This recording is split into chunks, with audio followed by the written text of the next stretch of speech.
Dear 10th standard students, இன்னைக்கு நம்ம என்ன பார்க்க போறோம் அப்படின்னா எக்ஸசைஸ் 4.2ல சம் நம்பர் 1 given பாருங்க. இன் ட்ரையாங்கிள் ஏபிசி, ஒரு ட்ரையாங்கிள் ஏபிசி இருக்கு. அதுல டியும் இயும் பாயிண்ட்ஸ். சரிங்களா? எங்க இருக்கு அந்த பாயிண்ட்ஸ்? டிங்கிற பாயிண்ட் ஏபி மேல இருக்கு, அடுத்து ஈங்கிற பாயிண்ட் ஏசி மேல இருக்கு. Such that DE is parallel to BC. பாருங்க, இதுதான் ஒரு ட்ரையாங்கிள் ஏபிசி. ஏபி மேல டி இருக்கு, ஏசி மேல இ இருக்கு. இந்த டிஇ பாத்தீங்கன்னா பிசிக்கு பேரலா இருக்கு அப்படின்னு கொடுத்துட்டாங்க.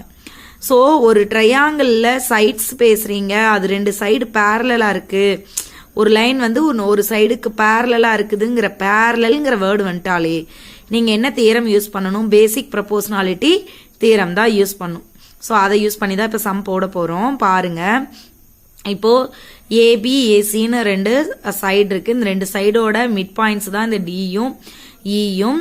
ஸோ இதை லைனை ஜாயின் பண்ணீங்க அப்படின்னா இந்த லைன் இதுக்கு பேரலா இருக்கு.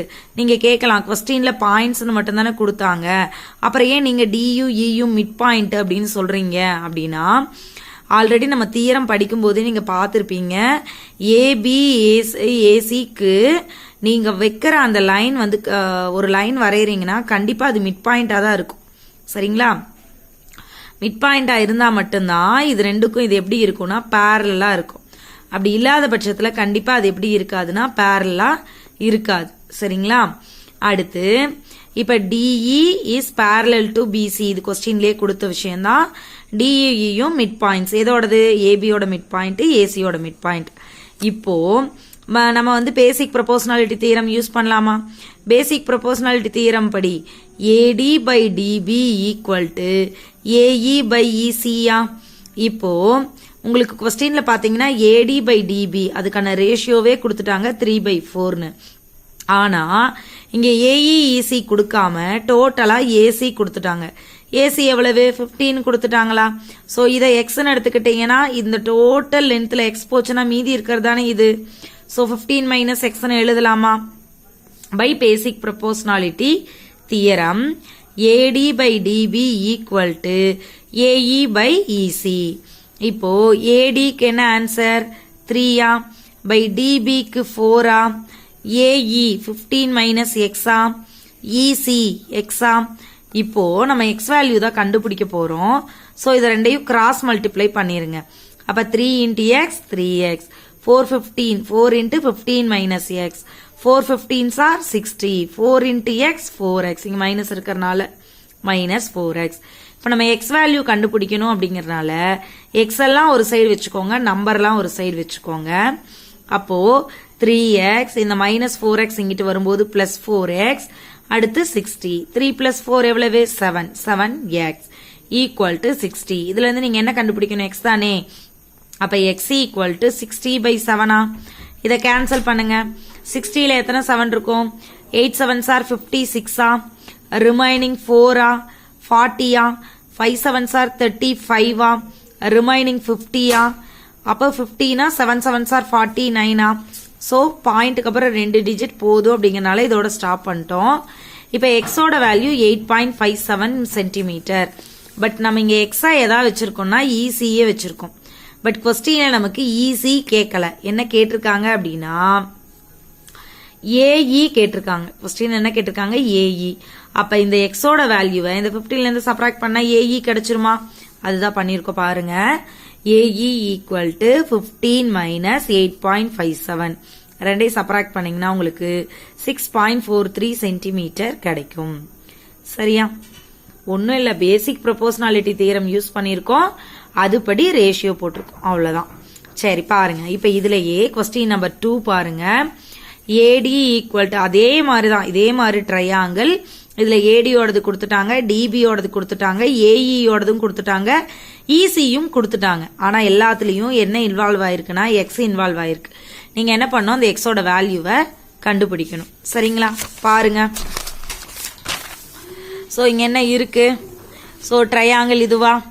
ஏபிசியா, டியும் இயும் மிட் பாயிண்ட்ஸா? இந்த மிட் பாயிண்ட்ஸ்ல ஏடியோடது, டிபியோடது, ஏஇயோடது, இசியோடதெல்லாம் கொஸ்டின்லயே கொடுத்துருந்தாங்களா? சோ அதை இங்க யூஸ் பண்ணிக்கலாமா? ஸோ இங்கே யூஸ் பண்ணீங்க அப்படின்னா பேசிக் ப்ரொபோஷனாலிட்டி தியரம் படி AD by DB equal to AE by EC. So அதோட ரேஷியோஸை கொண்டு வந்து இங்கே அப்ளை பண்ணலாமா? அப்ளை பண்ணிவிட்டு இப்போ நமக்கு இந்த வேல்யூ கண்டுபிடிக்க வேணும் அப்படிங்கிறனால ரெண்டையும் கிராஸ் மல்டிப்ளை பண்ணிடுங்க. அப்போ 8x minus 7 into 3x minus 1 4x minus 3 into 5x minus 3 next இப்போ இதை உள்ள மல்டிப்ளை பண்ணுங்க. சரிங்களா? 8x into 3x 24x ஸ்கொயரா? 8 3s are 24, x into x square. And next 8x into 1. So 1 into 8x 8x தான், plus into minus minus. 7 into 3 21. So minus into plus minus. 7 into 1 7, minus into minus plus. சரிங்களா? இதே மாதிரி இந்த side 4 5s are 20, x into x square. 4 3s are 12, plus into minus minus. 3 5s are 15, minus into plus minus. 3 3s are 9, minus into minus plus. சரிங்களா? இப்போ எல்லாத்தையும் ஒரு side கொண்டு வந்துருங்க. அப்போ 24x ஸ்கொயர் மைனஸ் இது ரெண்டும் பாருங்க சேம் சைன் தானே, ஆட் பண்ணிக்கலாமா? So 29x plus 7 equal to 20x square. இது ரெண்டும் சேம் சைனா ஆட் பண்ணிக்கலாமா? Minus 27x plus 9. இப்போ எல்லாத்தையும் ஒரு சைடு கொண்டு வாங்க. அப்போ 24x square minus 29x plus 7 minus ஏன் மைனஸ்? இந்த பக்கம் இருந்து இங்கே வரும்போது என்ன சைன் இருக்கோ அதுக்கு ஆப்போசிட் சைன். இங்கே ப்ளஸில் இருக்கிறனால மைனஸ், இது மைனஸில் இருக்கிறனால ப்ளஸ், ப்ளஸில் இருக்கிறனால மைனஸ். இப்போ எக்ஸ் ஸ்கொயரையும் கம்பைன் பண்ணி எழுதுங்க, எக்ஸை கம்பைன் பண்ணி எழுதுங்க, நம்பரை கம்பைன் பண்ணி எழுதுங்க. அப்போ இது 24x ஸ்கொயர், இது 20x ஸ்கொயர், இது ப்ளஸ் இது மைனஸ். ஸோ ரெண்டையும் சப்ராக்ட் பண்ணுமா? 24ல் 20 போயிட்டா 4 ரிமைனிங் 29, இங்கே 27, இது மைனஸ் இது பிளஸ். ஸோ டிஃபரன்ஸ் சைனா ரெண்டையும் சப்ராக்ட் பண்ணுமா? ஸோ 29ல் 27 சப்ராக்ட் பண்ணிங்கன்னா 2 இங்கே 29க்கு தானே சைன் மைனஸ் இருக்கு, இதுதானே கிரேட்டர் நம்பர், எப்பவுமே கிரேட்டர் நம்பரோட சைன் போடணுமா? ஸோ அப்போ மைனஸ் 2x 7 9 ரெண்டு வேற சைனா, இங்கே பிளஸ் இங்கே மைனஸ். ஸோ ரெண்டையும் சப்ராக்ட் பண்ணிங்கன்னா 2, கிரேட்டர் நம்பர் 9, 9ஓட சைன் மைனஸ், ஸோ மைனஸ் 2. இப்போ எல்லாத்துலேயும் 2 காமனாக இருக்குது, 2ஆல் டிவைட் பண்ணிடலாமா? அப்போ 2x square minus X minus 1 equal to 0. இப்போ இது ஐ ஃபேக்டர் போட்டிங்கன்னா மல்டிபிள் பண்ணால் உங்களுக்கு மைனஸ் 2 வரணும், ஆட் பண்ணால் மைனஸ் 1 வரணும். நடுவில் இருக்க நம்பர் தான் கீழே எழுதணும், இந்த லாஸ்ட்டையும் ஃபஸ்ட்டையும் மல்டிபிள் பண்ணி மேலே எழுதிடணும். சரிங்களா? So 1 2 is 2, 1 2 is 2. அப்போ இது ரெண்டு வேற சைனா சப்ராக்ட் பண்ணி மைனஸ் 1 போடுவீங்க. இப்போ இதோட விட்டுறக்கூடாது, 1ஐயும் 2ஐயும் விட்டுறக்கூடாது. பிகாஸ் எக்ஸ் ஸ்கொயருக்கு முன்னாடி ஒரு கோஎஃபிசியன்ட் இருக்கு. எப்பவுமே ஐ ஃபேக்டர் போடும் பொழுது முன்னாடி கோஎஃபிசியன்ட் இருந்தால் அந்த நம்பரை வச்சு நீங்கள் என்ன பண்ணிடணும்? டிவைட் பண்ணிடணும். ஸோ 1/2 மைனஸ் 2/2 கேன்சல் பண்ணிங்கன்னா இது மைனஸ் 1, இதை கேன்சல் பண்ண முடியாது, அப்படியே வச்சுக்கோங்க. அப்போது எக்ஸ் மைனஸ் 1 இன்ட்டு இப்போ இது உங்களுக்கு எப்படி வரும் அப்படின்னா எக்ஸ் பிளஸ் 1/2ன்னு வரும். இந்த 2வை இங்கே மல்டிபிள் பண்ணிக்கணும். So 2x plus 1 equal to 0. இப்போ இது ஈக்குவல் டு 0, ஒன்று இந்த டேர்ம் ஈக்குவல் டு 0 அல்லது இந்த term equal to 0. So X minus 1 equal to 0, இங்கே 2x plus 1 ஈக்குவல் டு 0. இப்படி ரெண்டையும் ஈக்குவேட் பண்ணி பார்க்குறோம். அப்போ எக்ஸுக்கு இங்கே 1 கிடைக்குது, இங்கே 2x equal to minus 1. So X equal to minus 1/2. நம்ம மெஷர்மெண்ட்டை பற்றி படிச்சுட்டு இருக்கோம், அளக்கிறத பற்றி பேசுகிறோம்.